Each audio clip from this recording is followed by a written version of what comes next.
you done now? They can get into that position. Sure they can. Let me show you. Get off me! Mr.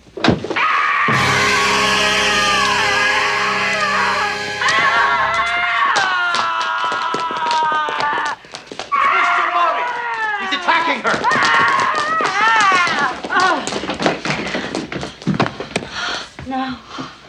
No, he's dead. Mr. Bobby, dead.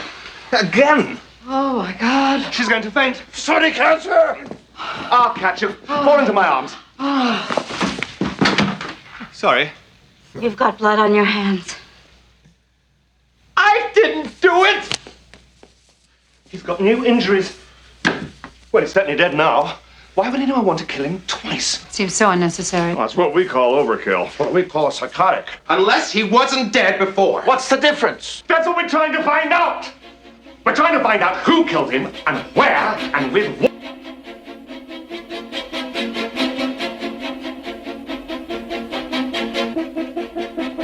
Hello, everybody, and welcome to Clue the Movie Podcast, the podcast where we break down the 1985 cult classic movie Clue, 1 minute at a time. My name is Brad Gilmore, joined as always by the streaming Jeff Smith. Jeff, how are we? Thank you. I'm doing great. Yeah, and we are not alone. We are not alone. We're There's here. someone else in this house. We're here with the Cluvians, and we're also here with another podcasting friend of ours. You know him from Laker Jim's Fletchcast. He is the namesake himself, Laker Jim. Laker Jim, welcome to the show. Hey, boys, welcome. Thanks for having me. Yes, man, we're excited to talk to you and jump into your fascination with Clue, the movie. I know you and I have exchanged several messages about these films over the last several months. I know, Laker Jim. Tell me, what's your background on Clue, the movie? Where does it start for you? Well, Clue the movie is definitely in my top 10. It's probably right outside my top 5. And, being 85, I was probably about, 7 or 8 maybe when I saw it. It was one of those movies that played over and over on HBO. And just a movie I loved as a kid. And a movie that, I've continued to love my whole life. And you and I and Jeff, not only do we share the love for this movie, we share the love for Fletch as well, and people of this podcast know we talk about Back to the Future a lot, and I always feel like if you like one of these movies, you like all of these movies. Mm-hmm. But for you, it's gone though past just a movie that you saw on HBO a lot, and it's in your top 10. Like, you've had Clue related things in your life, right? Haven't we dressed as Clue characters and done the whole nine? Yeah, friends of mine, we go all out for Halloween, and particularly the year we did Clue, we also wrapped it into a baby reveal that not everybody knew about. So yeah, we had the whole thing. We go all out, dress the whole house up like the Hill House, and we had an evidence envelope that nobody really knew what that was all about. And at the end of the night, we sort of revealed the evidence, so to speak, of Colonel Mustard and Yvette. Oh, scandalous. I like how it had to be Yvette. Yes, of course. Yeah. Oh, well, of course I had to dress my girl up like Colleen Camp. I mean, why not? Huh. It's probably the one time you could have talked her into that. Convinced her to do that later. I have questions. Because she was pregnant, she had a little extra oomph. Gotcha, man. We're excited to talk to you about minute 39 is where you're jumping into this thing. Now, I know you say you've watched this movie back and forth. So I don't think that you're going to have any difficulties sticking with us and as we dissect the minute that was. But Jeff, let me start with you, man. All right. Minute 39. So it picked up where we last saw them talking about the negative of Colonel Mustard with the aforementioned Yvette. Yes. Is Yvette with child at this time is really now the question of the day. Oh, you just took that to a very sad level if that's the case. It doesn't appear to be, but you never know. We know every inch of her body. I would say this minute it starts great. I love Madeline Kahn. I've been really high on Madeline Kahn the last few weeks as we've been watching these minutes. It's my only quote. There was an Empire magazine article that just came out, and it's getting a lot of traction online because people found out there was a fourth ending of Clue. What a shock. And a lot of different websites have been carrying that, but I'm in it for like 2 seconds, and my only blurb is watch Madeline Kahn because she's great. But I'm in there. Good but blurb. Anyway, That's a solid blurb. It's, well, I stand behind it. I was quoted correctly. That's better than the Jerry Seinfeld blurb that mentioned George. There's a remember that blurb episode? about me. There's a blurb about me. You're a blurb. I thought the blurb was going to be "Get off me." Yeah, "Get off me" is great. So that's where I was going. That line is fantastic, and it's a throwaway. And I wonder. I know that the only line that gets credit for being an ad lib is "Flames on the side of my face," but I have to wonder if "Get off me" was an ad lib as well, because it doesn't seem like it would be written. It seems like a very natural thing that you would say to Christopher Lloyd if he were trying to mount you. Exactly. Get off me. I'd say it. So Madeline Kahn's the first thing that jumps out at you. Now, Jim, joining us at this moment in time, at 39 minutes into the movie, obviously you know what comes before. What stands out to you about this particular minute? I mean, I think if you asked me minute 39 and I had them all memorized, I think Peacock falling through, his arms. The arms. is the memory I would have of minute 39. That to me jumps out at me. And you know what? And I don't know if y'all could see, as we were watching the minute here, that I've found out something about myself in this journey through Clue the movie and doing the Clue the movie podcast by the minute. The thing that I found out is I like physical comedy and stupid Three Stooges stuff. Every time there's one of those pratfalls or something like this, the miscommunication, somebody eats it, there's the eye poke. I get the biggest kick out of that. And Jim, I wrote that down. I said, pratfall from Peacock because it was so funny to me. Now, we are trying to still figure out where Mr. Body is, but to go back to the negative that they were examining after they said nobody could be put into that position, and he said, yes, they can. Let me show you. Get off me. And then we hear the scream of Mrs. Peacock, and we see Colonel Mustard take the negative from Miss Scarlet, right? And then and then Wadsworth takes it from Colonel Mustard and puts it back with the evidence envelope. So he's still got control of everything. I feel like when you look at it, Jeff, he is 100% the big bad of this movie. Yeah, I think Wadsworth might be the killer in the end. I'm going to call it now. You're calling that now? I think the butler did it. Yeah. No, he does. And I also love Mustard's face of pride when he gets it out of that's it. I wish you could all see this. Brad is doing an excellent Mustard impression right now. Martin Mull is here, folks. You just get that I got it, and it's for like 1 second. It's classic Mustard. He's on top for a second, and then he loses it. There you go. Jim, now being this movie's in your top 10, we call the 6 main characters the game piece characters. We have 2 questions for you. One, out of when we find out kind of what they're all being blackmailed for, we're going to start there with you. Okay. Whom do you find to be the most guilty, doing the worst thing, and who do you find really we're making a mountain out of a molehill, as it were? Well, because I'm a fan of the podcast and I've listened to every episode, I haven't missed one. I know you guys talked about this before. Yes. And even heard other people's opinion on what was this crime. And I'm going to have to say, We've gone back and forth, so this is not binding. Yeah. Don't feel like you have to stand behind these words. I mean, it's got to be murder, right? I mean, it's pretty bad. It's got to be the worst. Murder is the worst. Murder is the worst. However, there's something really creepy Brad about Gilmore Plum. just took a stand, everybody. Something creepy Murder about Plum. is the worst.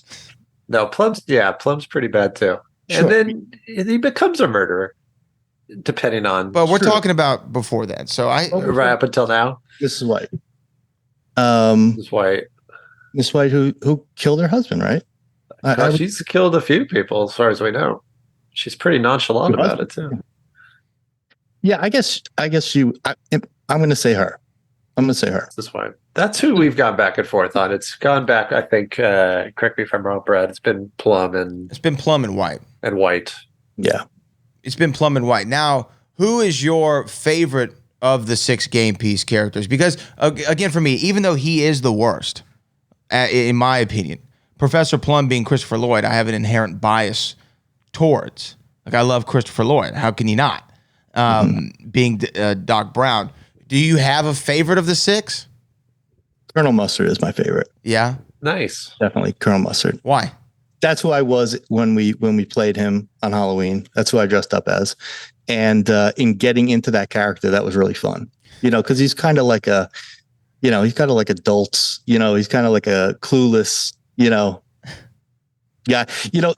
Even when he makes great points, he's sort of still clueless. He's sort of stupid, even when he has moments of great thought and genius, as it were. Do you agree with this, Jeff? Do you think that Laker Jim? I always forget. I forget the quote. And John Hatch, the author of the Clue book, I always have to ask him because he remembers. There's a quote that Martin Mull had right when Clue came out that to describe Colonel Mustard, if he were in an intelligence contest by himself, he would still come in 3rd place.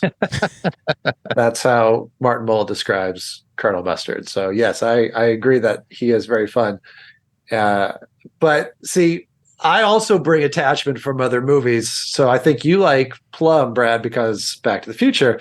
I'm a huge fan of this, Spinal Tap. So for me, Michael McKean can do no wrong. And I like his frantic insistence to anyone that will listen, including this clip, which is the 2nd time we hear him say, Number 2, I didn't do it, even though he has blood on his hands. Now, I want to mention what he says, I didn't do it.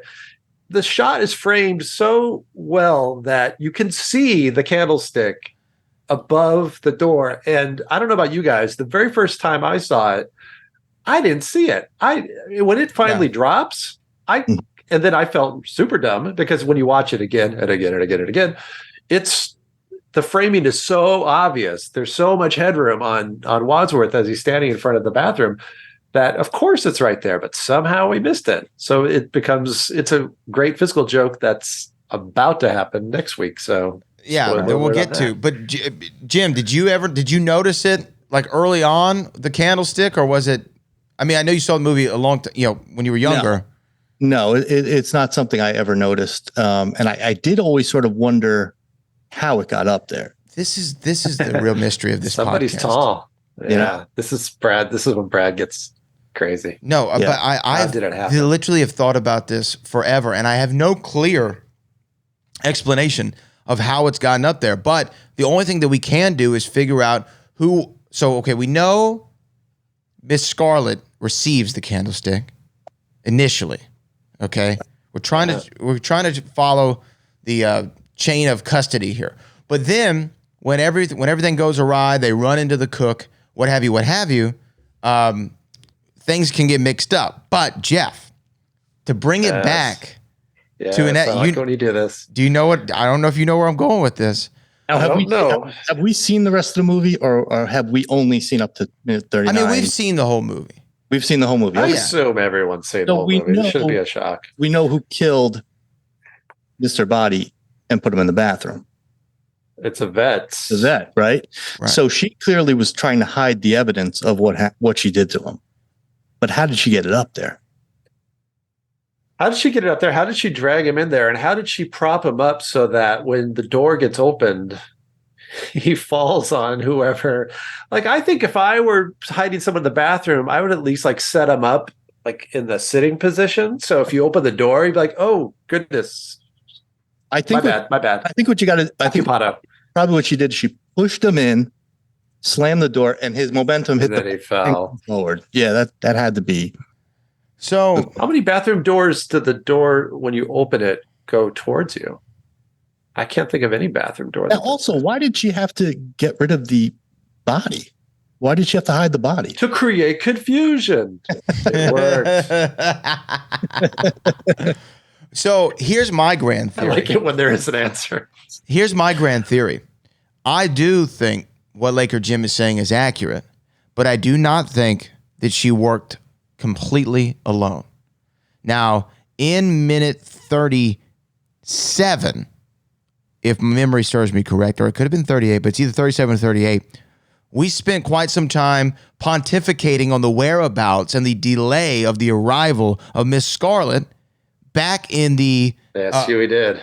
back in the main room there when they just first discover Mr. Body's body is missing. And if you look closely in that scene, Yvette actually looks down the hall. Remember, Jeff, we call attention to this. Yes. And then several seconds go by before Miss Scarlet arrives. Do we think it could have been possible there was some tandem work here between the two, given that they do have a prior history together working, in a, let's just call it a player-coach situation, for lack of a better term. But they have a history together. Do you think that they conspired to work together to take out Mr. Body for real this time and then plant the candlestick to create confusion? If it's ending number 1, then yes. Only an ending number If it's 1. ending number 2, Mrs. Peacock and her little cohorts do everything, and Miss Scarlet is completely innocent. That's true. And then ending 3, Miss Scarlet is responsible for. Hers is kind of a throwaway. Which one does she do? True or false? True. Who are you, Perry Mason? I don't remember which one she's responsible for that. You mean saying She the motorist? who she killed? Yeah. And ending 3. I can't believe I forgot. I don't remember. Comments. They're going Twitter. crazy right now. Do you remember Laker Jim? Who she kills in the third ending? All right, if you don't. I don't. Who kills who in the third inning? Yeah. But Brad, while you look this up, I'll say, since you questioned, how did Yvette have the strength to drag him into the thing? We know from a minute in the future that Scarlet is strong. She helps carry the cook. So she's got some upper body strength. She could easily have carried leaving across the hallway. That's true. But her dress is so tight, there's no way she's getting that candlestick up on top of that thing with a vertical leap. Yeah, she needed at least a step stool, and that could have been what took her so long. She killed the cop in the third ending. She killed the cop. That's it. Thank you. She killed the cop. It is. I mean, again, and like Jim, you know this. The way this movie is set up. I mean, it's hard to really follow the breadcrumbs to lead to specific people, and I think it's purposefully ambiguous so that we can get into multiple endings and everyone will be satisfied, I guess, going into the theater and seeing a different ending. But at the same time, it's fun to try to figure this out, man. It's fun to try to figure out where it goes. Now, I also, in this minute, love the moment of that we get cut off right at the end of Wadsworth essentially going through what the purpose, the rules of the game, and the rules of the game are. Which is amazing. It's the kind of scene that you would think they put in for the trailer. Mm-hmm. It's not in the trailer. Right. It seems like it's like a perfect trailer scene. That should be like right before the title comes on. Yeah. And then Clue, the movie. Yeah, it would be great with that. Now, Jim, were you a Clue game player? Yeah, I was. But, honestly, we never had enough people to really play Clue the right way.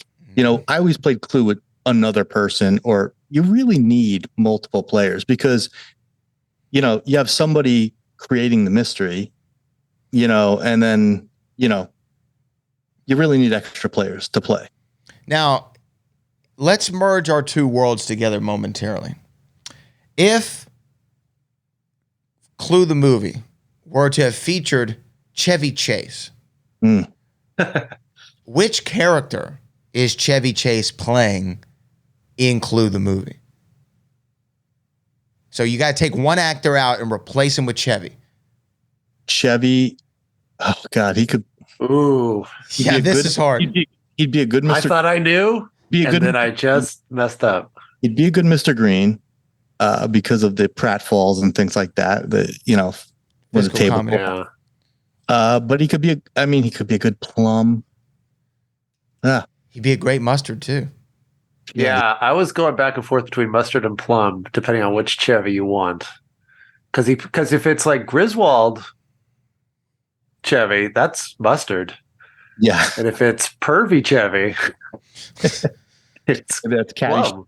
Yeah, maybe that's Caddy. Yeah. If it's Caddyshack for Chevy, if it's Ty Webb, then it's plum. That's a difficult call. Yeah. You know? I mean, That's a good sign. Chevy Chase's skills as an actor that he could have played a few of them. do we rule out Wadsworth altogether? Like Chevy could he have been Wadsworth? He would have been a different Wadsworth. He would have been a much cooler Wadsworth, not as frantic. But I don't know. I'm going to cast him as green. I think he could be really ham up the green stuff in his chip.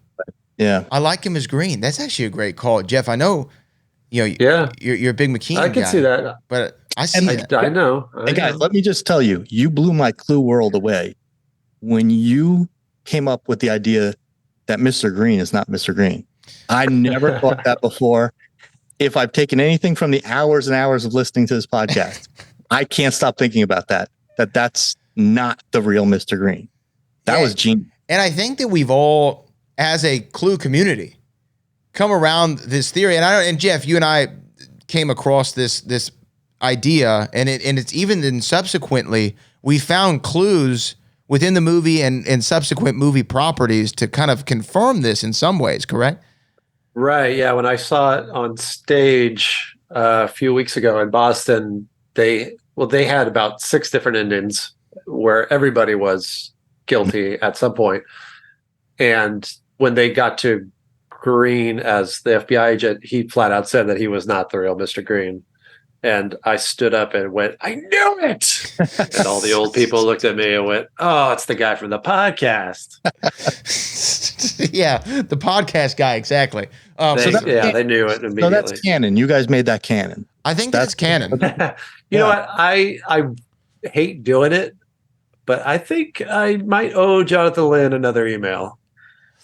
Are we going to email? I think now, because I did ask him the first time I did for the show. I emailed him about the blocking in the dining room, which we confirmed, which he confirmed and kind of said in his polite British way, yeah,